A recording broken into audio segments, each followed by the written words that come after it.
Merci à tous de nous avoir rejoints. On va démarrer maintenant pour essayer d'être à l'heure et dans le timing euh, pour cette présentation, pour ce webinaire Charbon de bois. D'habitude, on avait l'habitude de se voir lors d'une réunion à Paris. Bon, cette année, c'est un peu exceptionnel pour beaucoup d'entre nous. Donc on est maintenant tous un peu habitués à faire des WebEx, des webinars. Donc, on organise ce webinar cette année. On a 1 heure de temps.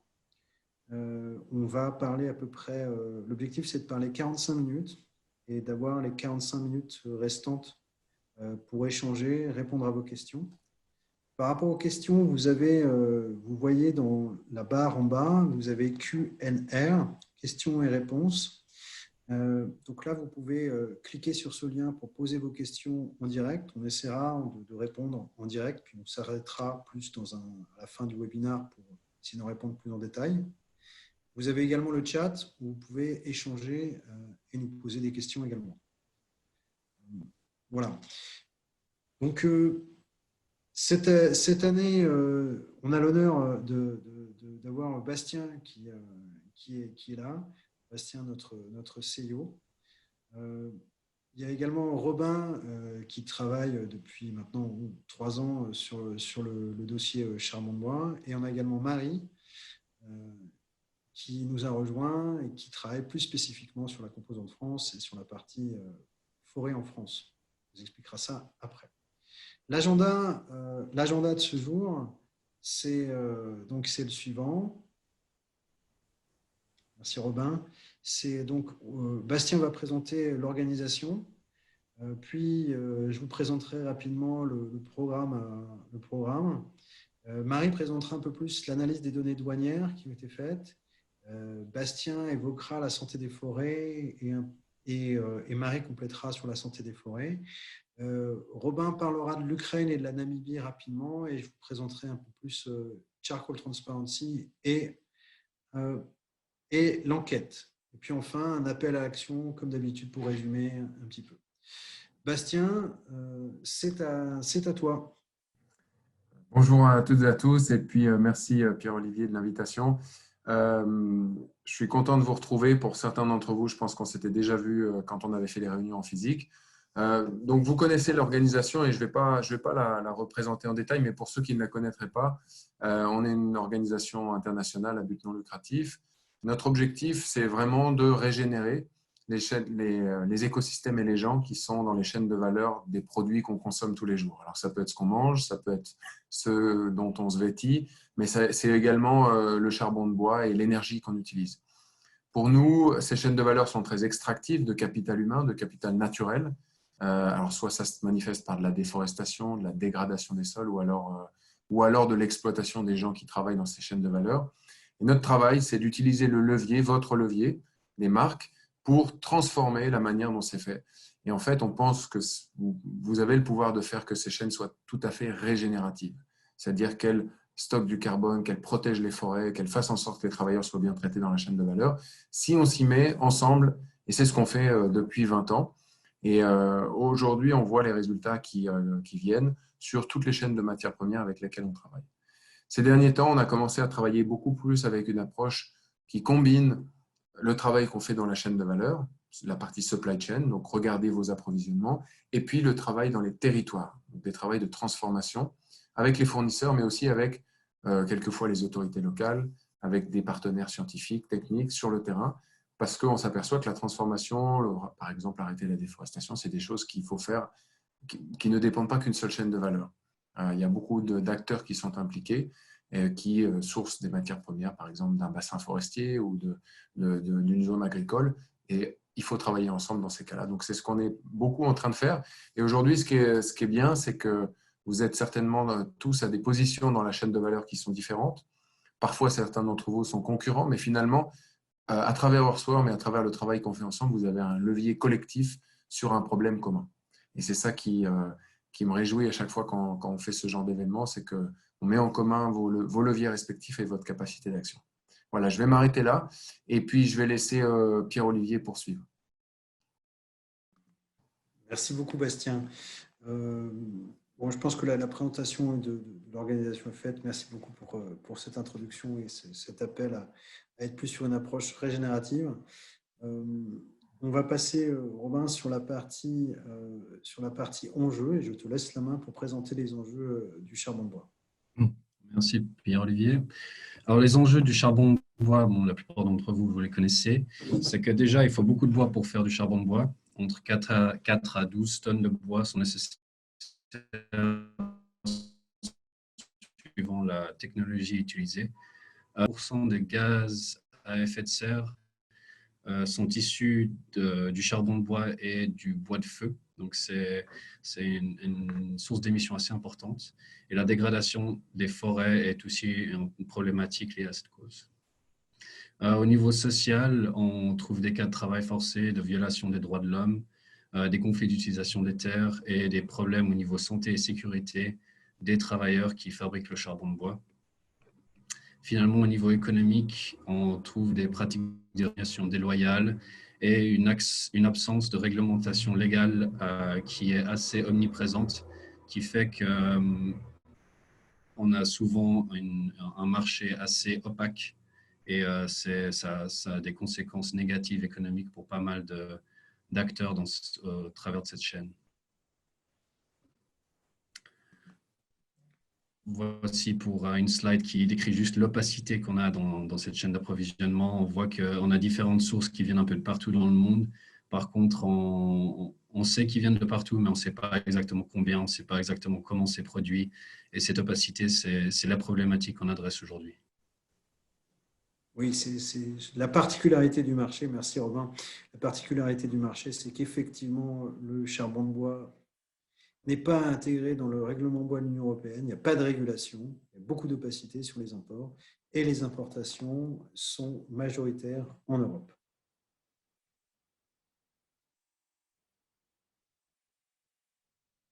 Prochain slide, s'il te plaît. Merci beaucoup, Robin. Donc, on va vous présenter,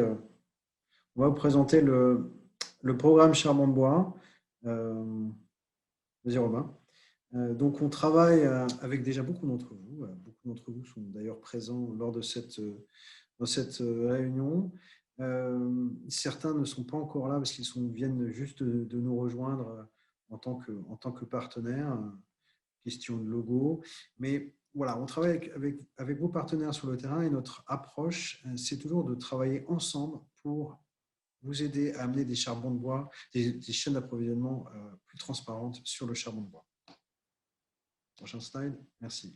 Alors déjà, au départ, c'est quelque chose que vous connaissez déjà, mais c'est important de le rappeler puisque c'est vraiment la base de notre approche, notre modèle, le modèle du changement au sein d'Earthworm qui est le modèle valeur, transparence, transformation, vérification. Et le départ, c'est la définition du charbon de bois responsable. Le charbon de bois, il est très important d'avoir une transparence sur l'ensemble de sa chaîne d'approvisionnement. C'est un des critères importants. On verra dans un deuxième temps la chaîne d'approvisionnement et la complexité de ces chaînes d'approvisionnement.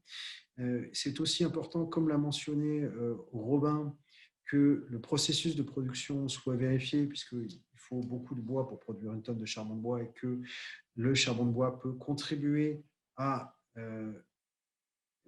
émettre des gaz à effet de serre. La FAO estime qu'entre 2 à 7% des gaz à effet de serre sont émis par la combustion, la production de charbon de bois. Enfin, puis la gestion durable de la forêt est un élément essentiel puisque le charbon de bois, par essence, c'est du bois. On peut faire du charbon de bois à base d'autres matières également, mais la source première, c'est la forêt. Et enfin, le respect des droits humains et de la santé et de la sécurité qui est essentiel.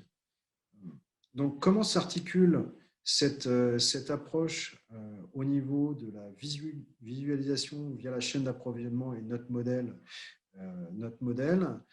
ça peut être le suivant. Donc, on travaille avec, comme vous le voyez, beaucoup de distributeurs qui, par la transmission de leurs valeurs, de ces critères de charbon de bois responsable, demandent de la transparence. La transparence est demandée à tous les étages pour nous permettre de transformer sur le terrain auprès des sites d'ensachage, des sites de production et d'avoir une connexion avec la forêt. Donc, Pour schématiser ici, vous avez donc les quatre pictogrammes que vous voyez, hein, transparence, homme, forêt et production, qui sont vraiment les valeurs qui vont se décliner tout au long de la chaîne d'approvisionnement dans une logique de vérification constante.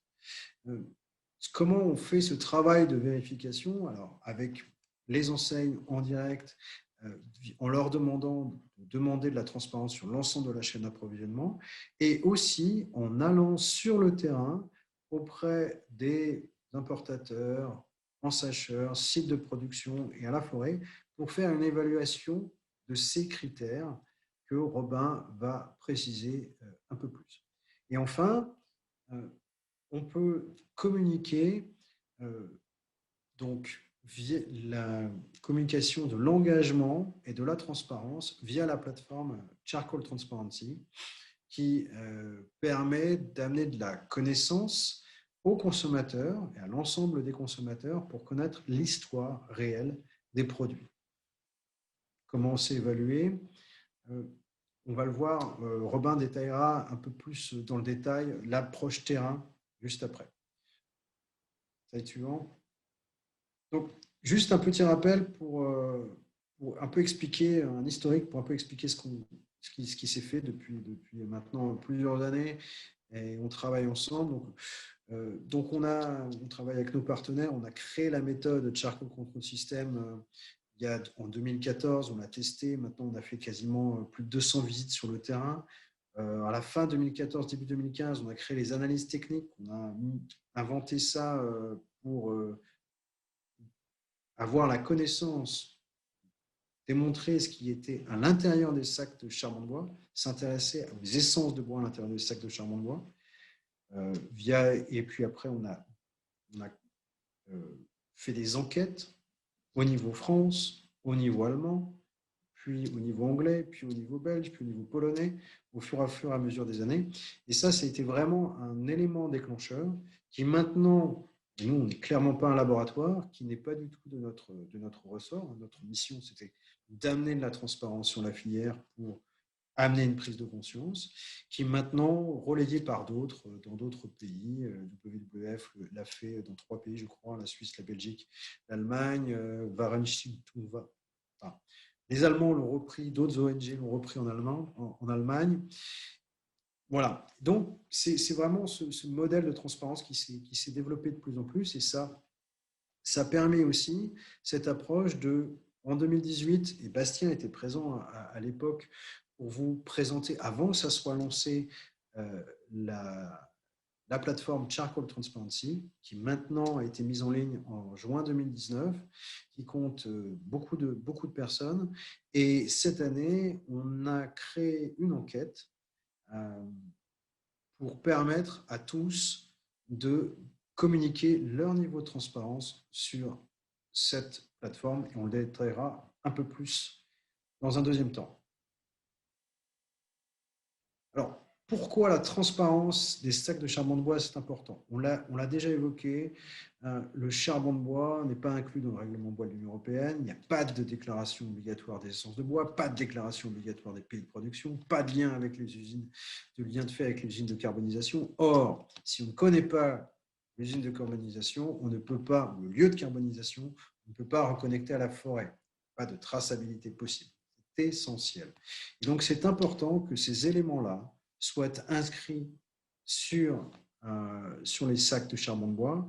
Lors des enquêtes qu'on avait fait en 2019, à la fois en Allemagne et à la fois en France, encore 44% des sacs n'avaient aucune mention sur les essences, le pays de production ou le lieu de carbonisation. Et ça, c'est quand on connaît l'importance de la transparence pour accélérer la transformation des chaînes d'approvisionnement sur le charbon de bois, c'est un élément essentiel qu'il faut rappeler. Soyez transparent, dites d'où vient votre produit. Cet engagement, c'est très important que cette transformation, elle a pu s'opérer. On va essayer de vous démontrer qu'il y a des éléments de transformation qui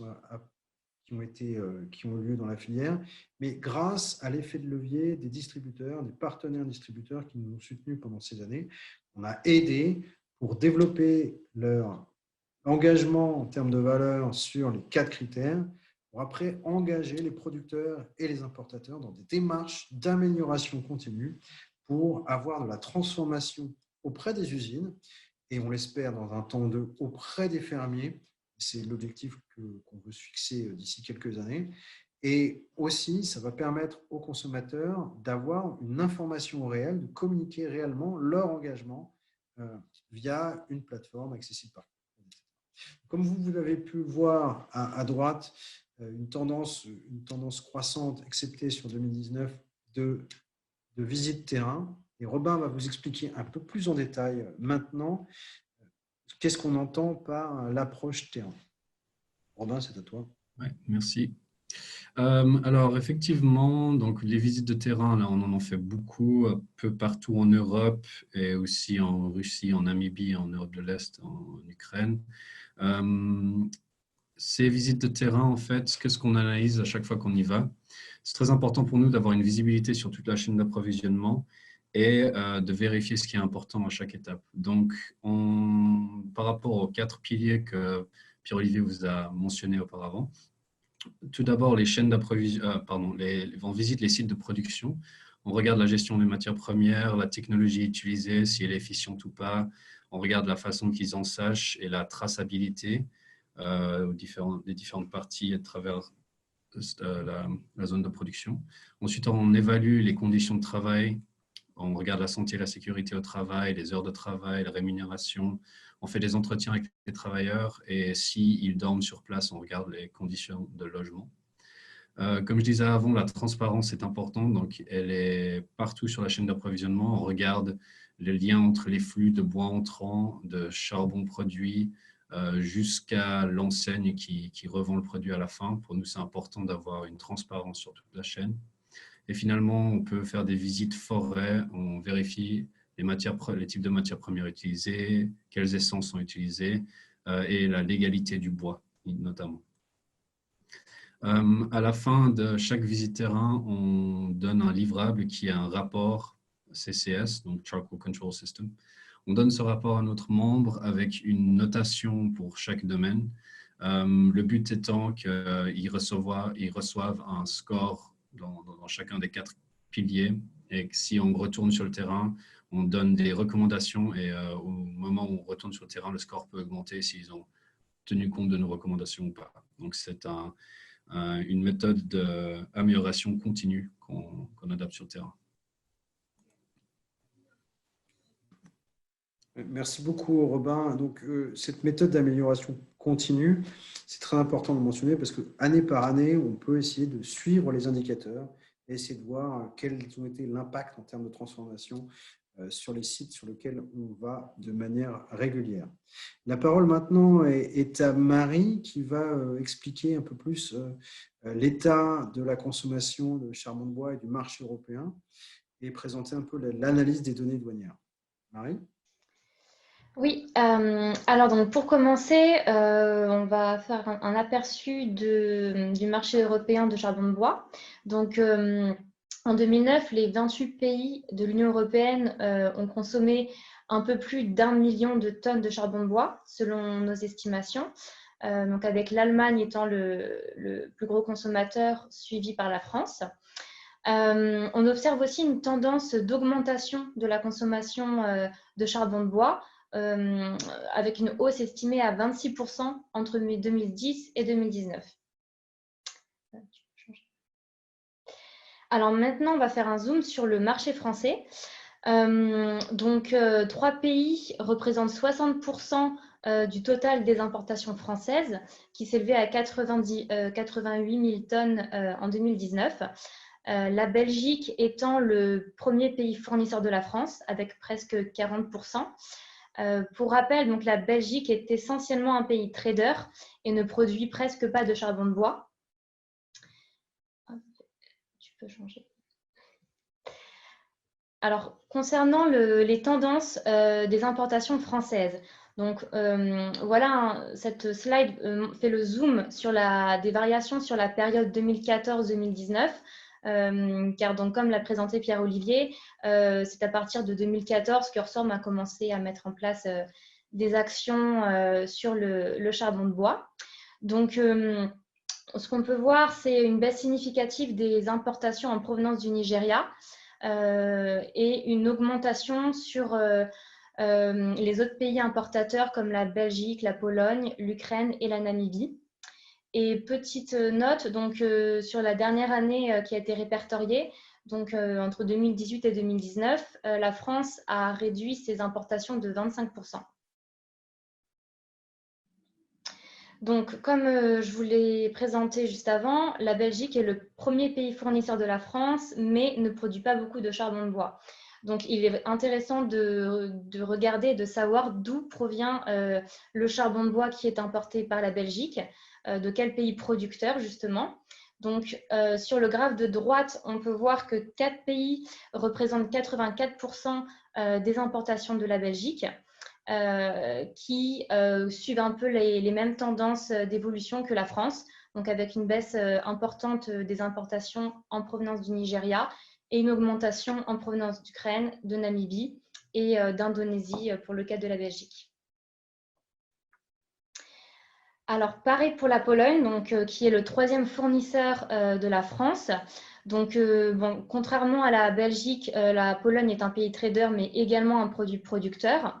Donc, selon les informations d'Earthworm, la production réelle de charbon de bois de la Pologne est de 70 000 tonnes par an, contrairement aux 100 000 tonnes déclarées par la FAO. Bon, la majorité est destinée à l'export. Et donc, la Pologne importe essentiellement d'Ukraine et du Nigeria, qui couvrent 82% des importations.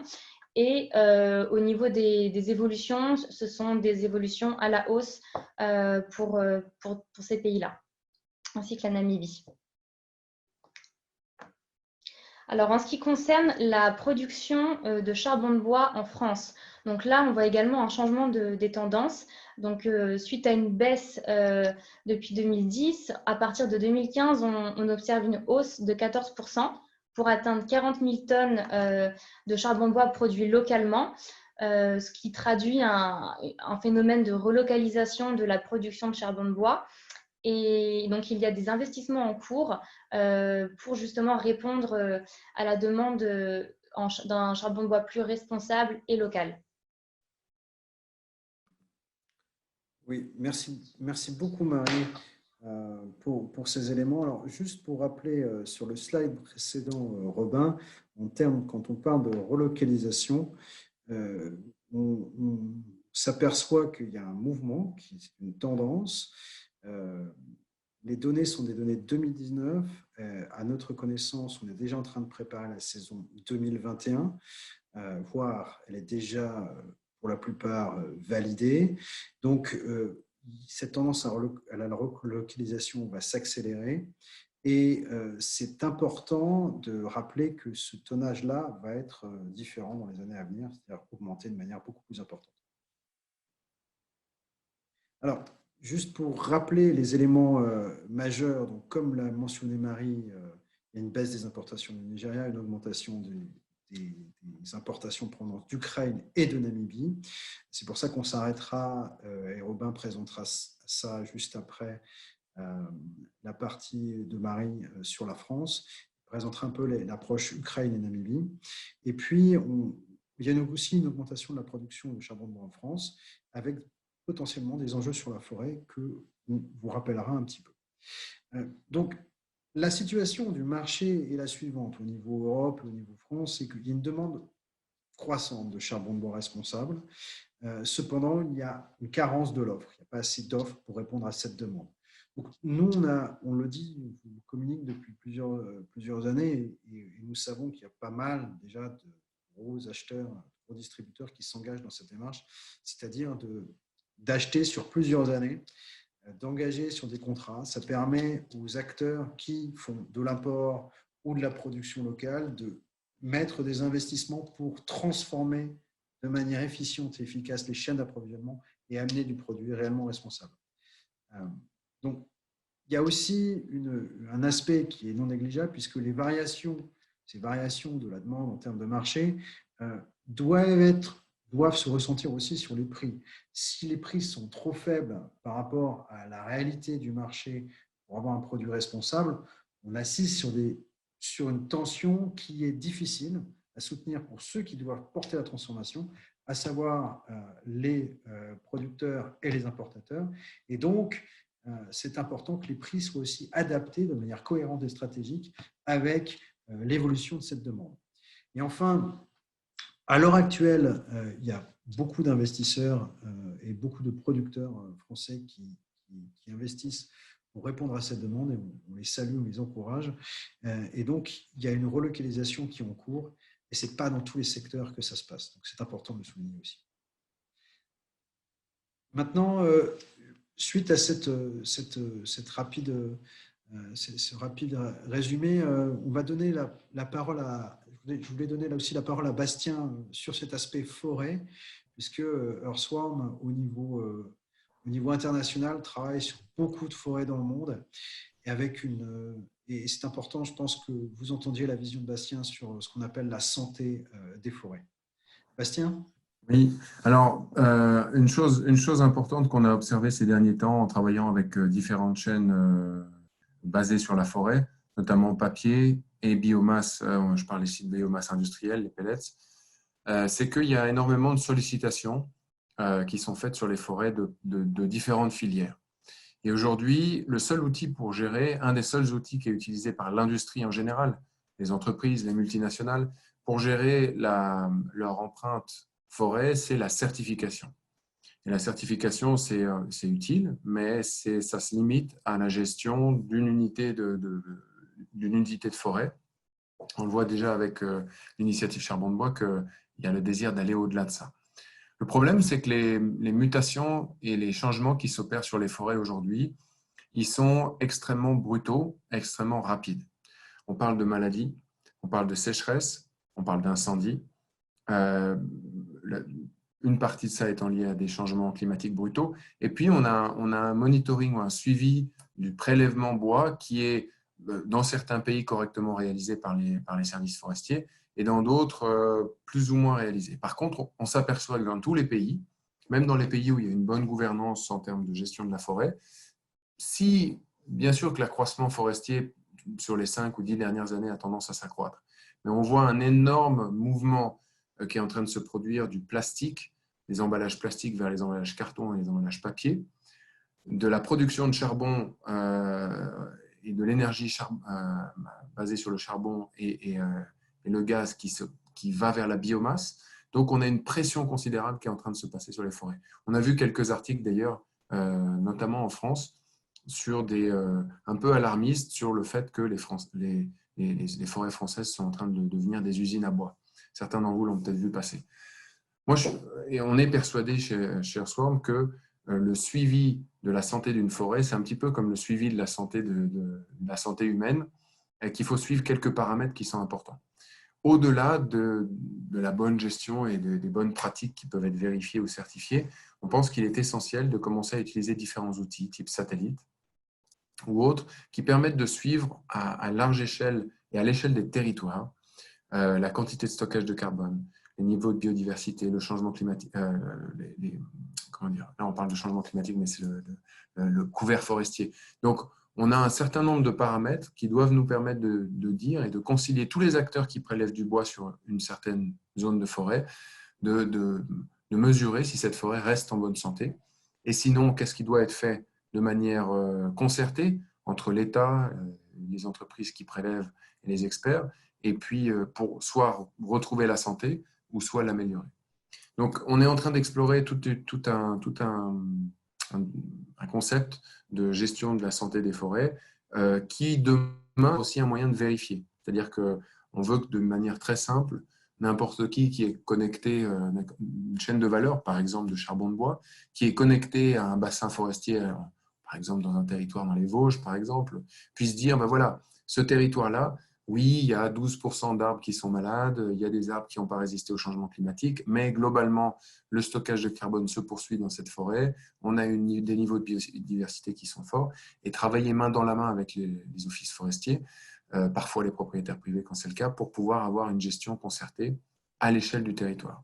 Et donc, pour les supply chains de pouvoir dire nous, on se source d'un territoire qui est en bonne santé forestière, avec des faits et des éléments à l'appui. De la même manière qu'aujourd'hui, le charcoal, le CCS, permet de donner des évidences et des mesures de la performance environnementale et sociale, on pense que cette mesure de la performance environnementale et sociale doit aussi aller à l'échelle des forêts.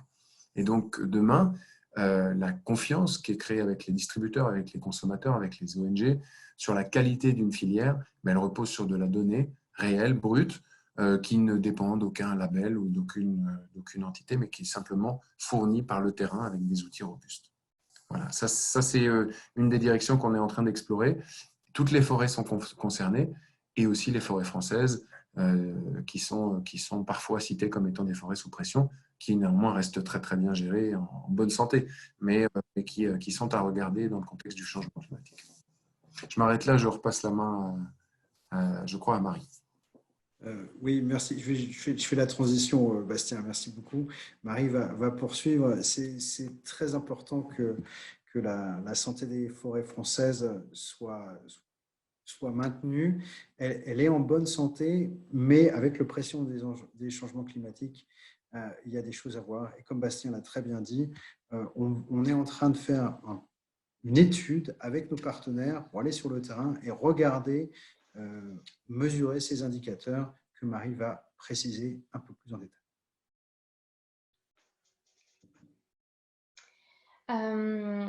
Donc voilà, ce diapo illustre certains des éléments mentionnés par Bastien. Donc la santé des forêts relativement bonne, mais qui subit quelques pressions. Donc il y a vraiment un point de vigilance pour accompagner ces forêts dans l'adaptation au changement climatique. Donc là, le projet sur lequel nous sommes en train de travailler chez Earthworm, donc c'est vraiment de faire un lien entre cette relocalisation de la production de charbon de bois et potentiellement le lien avec l'amélioration de la santé des forêts. Donc, en fait, il y a une première étude préliminaire, on va dire, qui a été menée pour identifier un peu les pistes qui peuvent établir le lien entre ces deux éléments. Donc, ce qu'on a pu constater, c'est que le bois énergie, donc, qui est l'une des matières premières pour la production de charbon de bois, permettrait de contribuer à une bonne gestion de la forêt.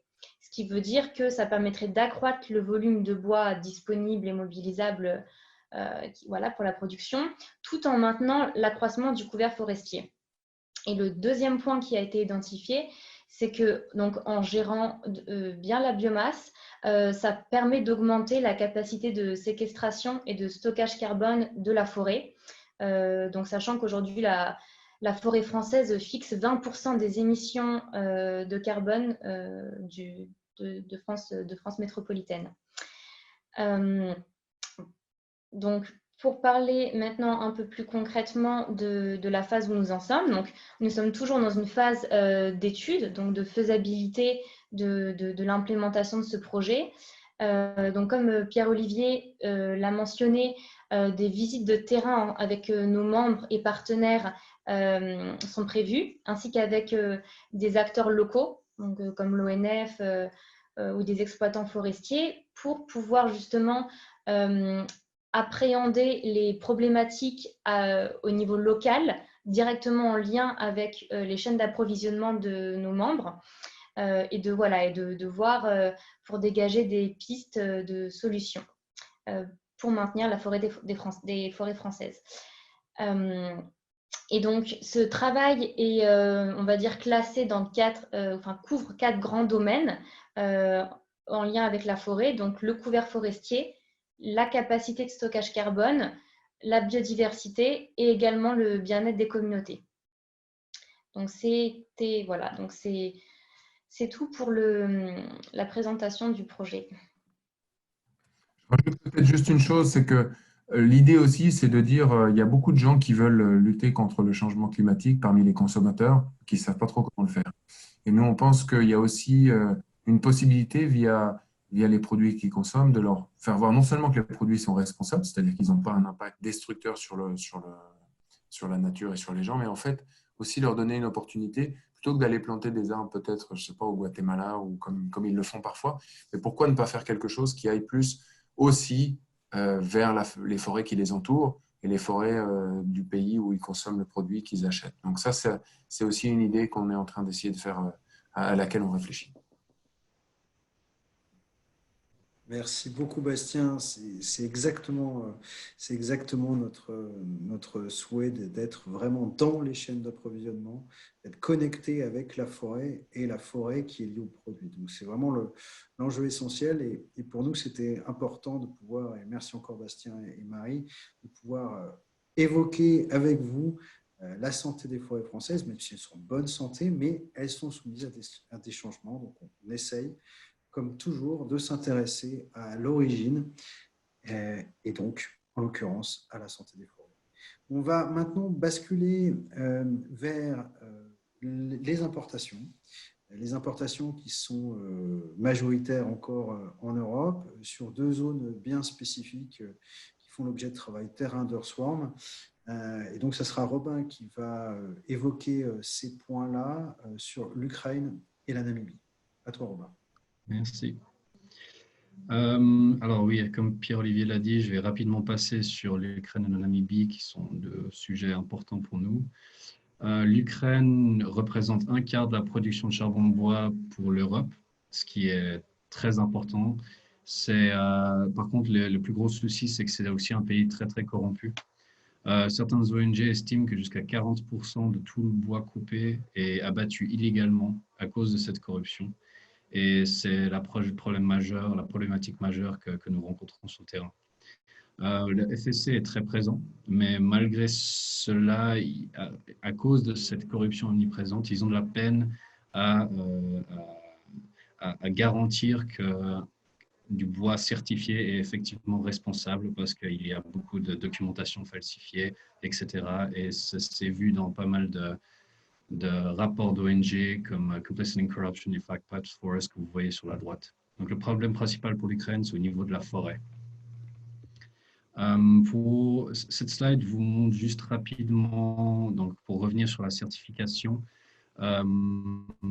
quelques stats sur la FSC. On voit sur le graphique en bas à gauche que les certifications ont augmenté d'année en année jusqu'en 2019. Sauf que aussi, au même temps, la plupart de ces certifications ont été terminées à cause d'enquêtes faites par FSC. Sur la droite, on voit que 46% de tous les certificats jamais distribués en Ukraine pour le charbon de bois ont été terminés. Donc, c'est une grosse partie où on voit que la corruption existe et on est obligé de terminer les certificats. Donc pour l'Ukraine, on fait toutes ces visites donc au niveau forêt, l'analyse des risques, on fait les visites sites forestiers, on regarde la transparence sur toute la chaîne d'approvisionnement, on engage les producteurs sur leur processus de production et on vérifie le côté social et on établit des relations avec des ONG et avec le FSC localement. Par contre, on a toujours cette incapacité de vérifier vraiment la légalité des pratiques d'exploitation. Et pour tacler cela, dès l'année prochaine, on compte travailler avec des partenaires locaux, des experts forestiers consultants, qui eux pourront être nos yeux sur le terrain au niveau forêt, pendant que nous, on analyse le reste de la chaîne d'approvisionnement et qu'on puisse mettre ensemble les risques, les sources risquées à la forêt liées avec les chaînes d'approvisionnement de nos membres. Et comme ça, on peut vraiment faire des recommandations plus spécifiques pour chacun. Pour la Namibie, la Namibie, c'est une autre approche par rapport à l'Ukraine parce que ce n'est pas la même problématique. En Ukraine, on a vraiment la problématique de la forêt et en Namibie, c'est plus les gens, les travailleurs, le social. On a eu en fait une espèce de brousse envahissante qui est utilisée comme matière première pour faire du charbon de bois, donc ce n'est pas un problème de déforestation. On a de plus en plus de FSC qui se trouvent en Namibie aussi. Par contre, les conditions de vie et de travail sont souvent pauvres pour les travailleurs. Et on a une chaîne d'approvisionnement différente aussi, où le charbon de bois est fait par beaucoup de petits fermiers à petite échelle qui ensachent tous dans un site d'ensachage qui est ensuite importé en Europe. Donc, c'est une problématique assez différente et on promouvoit le fait d'utiliser du bois FSC, du charbon de bois FSC qui vient de la Namibie, parce que le FSC, il travaille aussi sur ce côté social. Donc, on demande de la transparence à travers toute la chaîne d'approvisionnement. On demande du FSC. On est en partenariat avec des importateurs européens pour établir des meilleures conditions de vie pour les fermiers et pour les travailleurs à la base. On implémente la méthodologie CCS quand on va sur le terrain pour effectivement améliorer les conditions de vie de ces travailleurs et des fermiers. Et on mesure l'amélioration continue d'année en année pour vérifier que les mesures soient bien mises en place.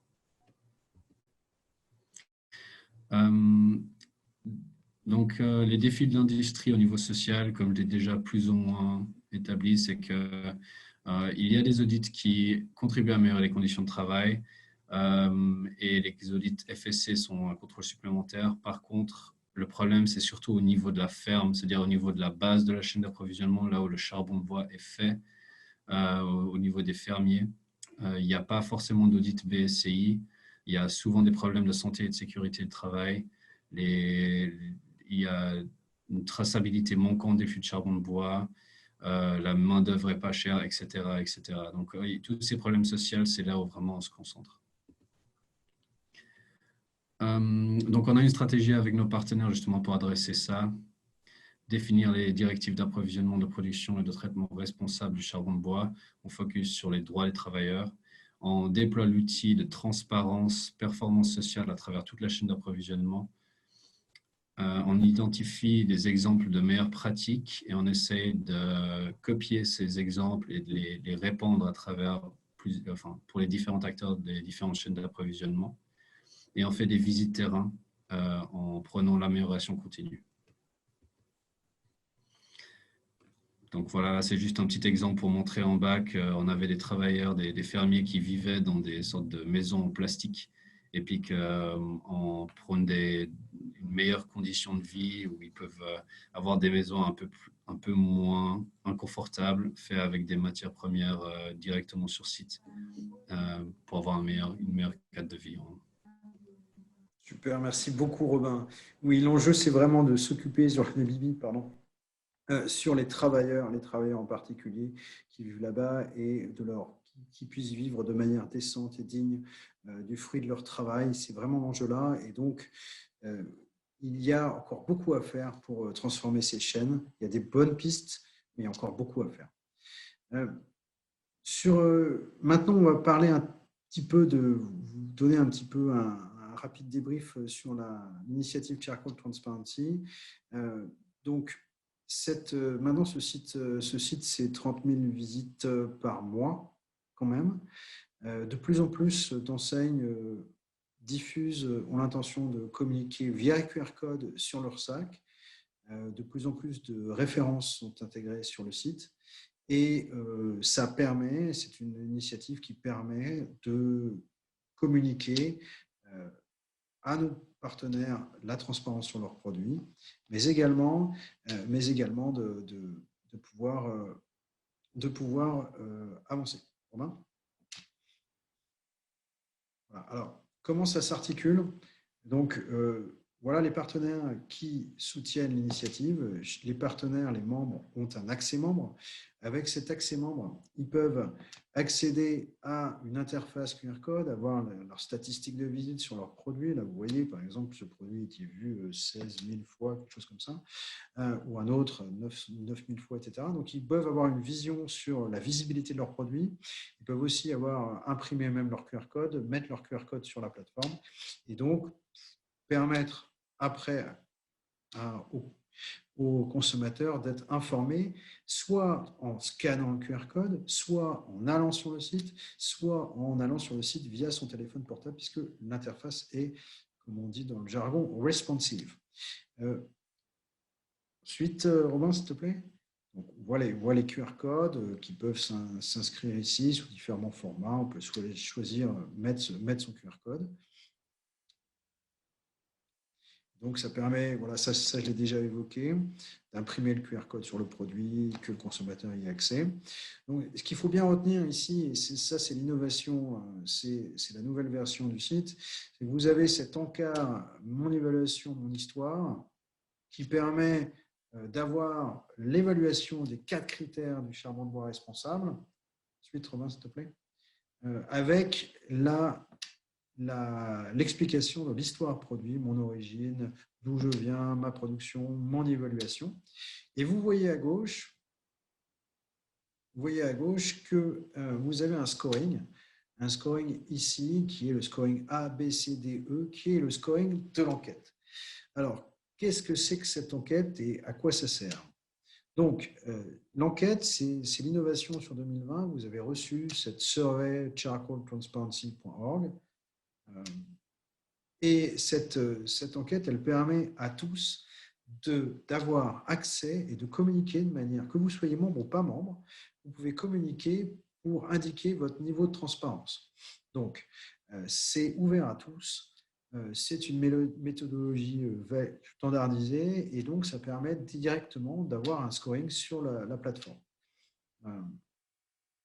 Slide suivant. Alors, vous allez sur le lien survey.charcoaltransparency, vous cliquez, vous renseignez les informations sur votre produit.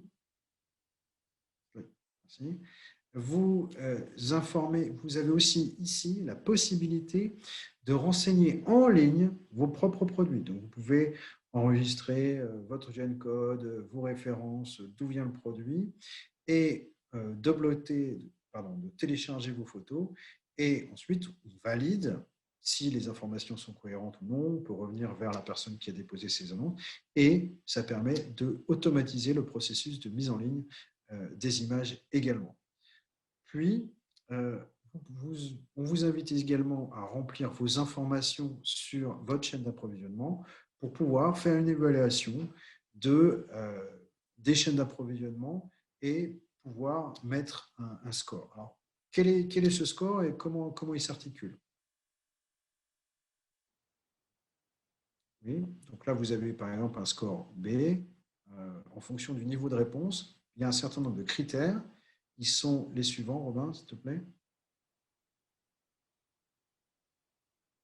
Voilà, merci. Donc ici, vous avez un certain nombre de critères qui permettent d'évaluer en fonction du pourcentage de réponses que vous aurez. Et donc, on a une évaluation. Donc, ça va le produit est complètement transparent, avec un engagement, avec un partenariat, avec une communication des informations transparentes, à aucune réponse. Si on n'a aucune réponse, le produit ne peut pas être transparent. Donc, on vous invite à répondre pour pouvoir avoir une meilleure visibilité sur le site.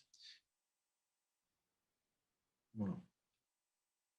Donc, voilà, les informations essentielles pour être bien noté, je pense que ça vous intéresse, c'est bien sûr le lieu de production, le lieu de carbonisation, la zone d'approvisionnement, les informations sur les produits, sur les essences de bois utilisées, et également votre engagement en tant qu'entreprise vers des pratiques plus durables et plus responsables, parce que chez Earthworm, c'est vraiment la base, on part de l'engagement pour faire avancer les choses. On avance encore un petit peu. Rapidement pour conclure, il y avait une question également dans les questions en ce qui concerne la révision de la norme. Il y a une révision de la norme qui est en cours. Et donc, là aussi, pour la révision de la norme européenne, on insiste pour l'inclusion d'indicateurs de transparence comme l'origine, le pays d'origine, les essences de bois déclarées et potentiellement le lieu de carbonisation. De même que pour le RBUE, Règlement bois de l'Union européenne, il y a une consultation qui est en cours jusque novembre. Prochain slide. Juste pour conclure, juste pour vous indiquer que cette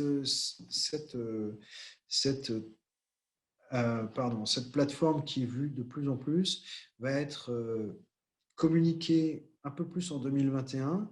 Alors, bien sûr, il y aura les résultats de l'enquête qui vont permettre à tous de communiquer ces engagements. Et puis, cette année, pour certaines raisons, il n'y a pas eu de communication sur sur le secteur, mais en tout cas en 2021, c'est clairement le cas et on souhaite le faire aussi avec nos partenaires de manière positive et proactive. Donc, juste un résumé d'appel à l'action pour rappeler les éléments clés et l'appel à l'engagement. Donc, on insiste sur les messages essentiels. C'est toujours le même message. Hein. Demande de la transparence sur le sac. Usine, carbonisation, essence de bois, pays d'origine. Je vous rappelle, hein, en 2019, il n'y avait que 44% des sacs qui ne mentionnaient pas encore ces éléments-là. Alors que c'est important pour le consommateur de savoir quel produit il consomme, quels sont les ingrédients à l'intérieur de son produit. Et surtout quand on connaît les conséquences que ça peut avoir sur la déforestation ou l'exploitation. Et Robin l'a évoqué également, il y a les certifications qui sont renforcées récemment et on les encourage. On va continuer à faire ce travail de regard sur l'évolution de ces certifications. Les mentions sur l'inclusion des critères de transparence dans le règlement de bois de l'Union européenne et la norme européenne, et également, pour finir, un appel vraiment pour rappeler que c'est par les actions de transparence, c'est pas parce que il y a eu des campagnes qui sont faites sur le charbon de bois que la filière s'est transformée, particulièrement sur la France. C'est parce qu'il y a eu un mouvement de transparence qui a permis d'avoir des impacts positifs pour transformer les chaînes d'approvisionnement. C'est de manière proactive que ça a été fait et c'est quelque chose qui est à souligner. Donc, encore une fois, on vous encourage à poursuivre vos engagements. On met à votre disposition des outils pour les poursuivre. Donc, n'hésitez pas à poursuivre vos engagements.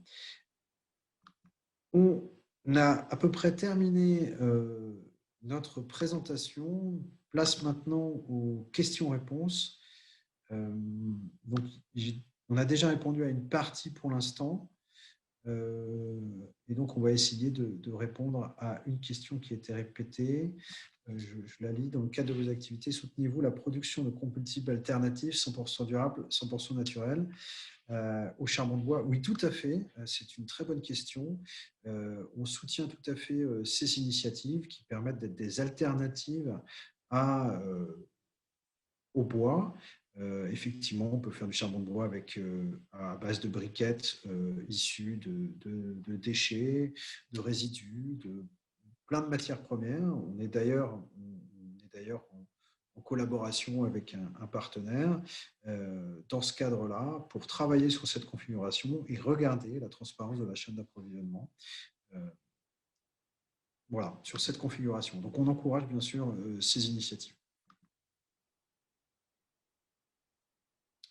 Vous pouvez également, si vous souhaitez parler, participer, cliquer sur lever la main et on vous donnera la parole si vous souhaitez intervenir ou rajouter, voilà, commenter, poser une question en direct.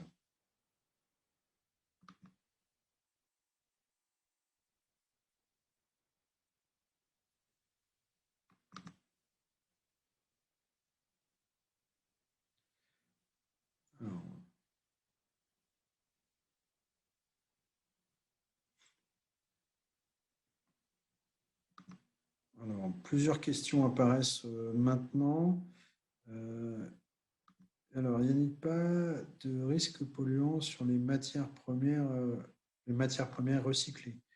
Oui, alors en effet, on est potentiellement, c'est une bonne question puisqu'il faut que le carbone fixe est élevé, moins il y aura d'impact sur la santé. Ça demande des analyses un peu plus précises et poussées sur la partie qualitative. Maintenant, les produits sont quand même carbonisés, donc la carbonisation réduit les émissions de polluants. Mais c'est une excellente question et c'est pour ça qu'il faut s'intéresser à l'origine et avoir des éléments précis sur comment les produits sont carbonisés, qu'est-ce qui a été, s'il y a des pesticides ou ces éléments-là, pour bien s'assurer qu'il n'y ait pas de risque pour la santé, puisque la plupart des charbons sont aussi émis, produits pour faire du barbecue. C'est une excellente question, ça demande des investigations complémentaires. Par exemple, il s'est apparu dans le passé qu'il y avait des bois qui étaient traités à la créosote, qui ont été carbonisés et qui étaient dangereux pour la santé humaine. Donc, effectivement, c'est une très bonne question et ça demande des investigations, d'où la nécessité de s'intéresser à l'origine et d'avoir tous les éléments sur l'origine.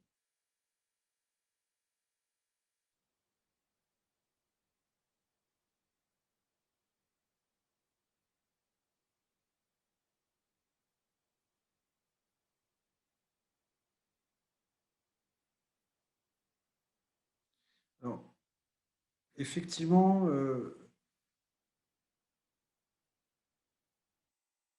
oui, comme le soulève. Merci Nadège pour votre précision. Le cher précision de Nadège, responsable de Carbo France, qui mentionne que le charbon de bois doit être issu de bois classé A non traité. Oui, il y a également une question sur la traçabilité des coques de noisettes et noyaux d'olive. Alors, la réticence des organismes certificateurs, je ne connais pas exactement, mais les organismes, ce sera plutôt à eux de répondre, puisque nous ne sommes pas un organisme certificateur, mais pour les organismes type FSC, PEFC, ils traitent avant tout sur la forêt. Après, par expérience, ils sont aussi capables d'adapter en fonction des configurations qu'ils rencontrent, comme ils l'ont fait pour la Namibie, qui était une configuration particulière.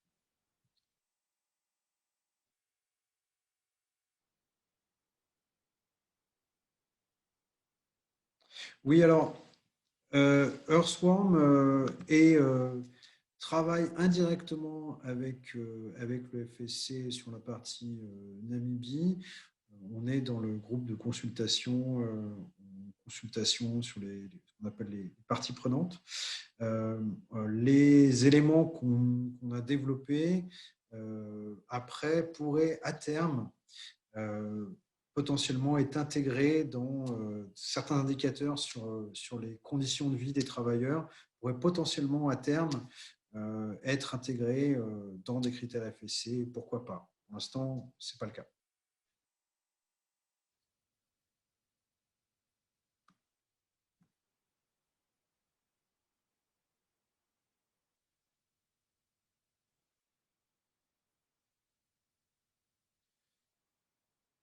Voilà, une réaction de Guillaume Bourguignon pour Green Barbecue. Alors, Robin, j'essaie de répondre à toutes les questions, mais si tu veux en répondre à certaines, n'hésite pas ou d'autres. Alors, oui, par rapport à la certification Ukraine-Namibie, on ne peut pas se positionner, pour évoquer une certification. Les configurations sont différentes. Ce qu'on a observé au niveau systémique sur la Namibie nous semblait plutôt adapté à la configuration du déploiement qui était fait de la part du FSC. C'est pour ça qu'on appelle plus sur cet aspect-là. Après, le FSC a fait un gros travail également en Ukraine et on soutient la position du FSC récente sur l'Ukraine de la suspension des statuts bloqués et suspendus.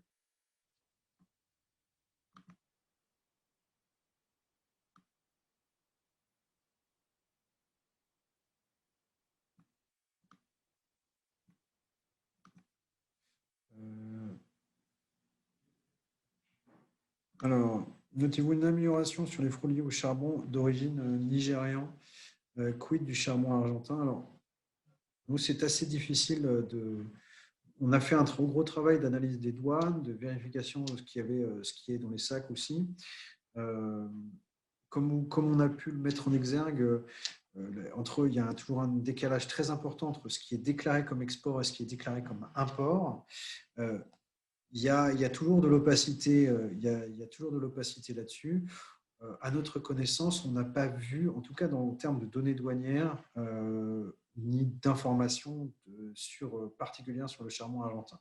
Donc, si vous avez des éléments complémentaires à nous communiquer, avec le plus grand plaisir.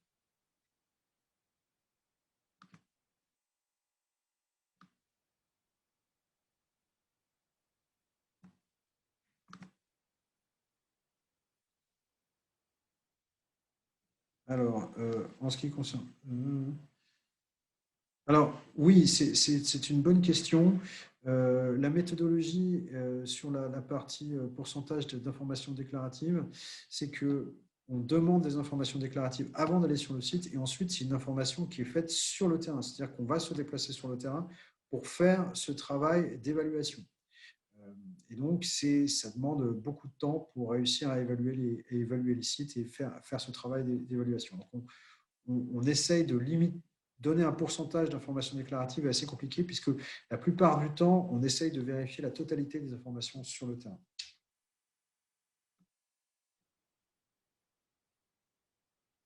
Mais si vous voulez plus d'informations sur cet aspect-là, on a des éléments un peu plus complets sur l'explication de notre approche.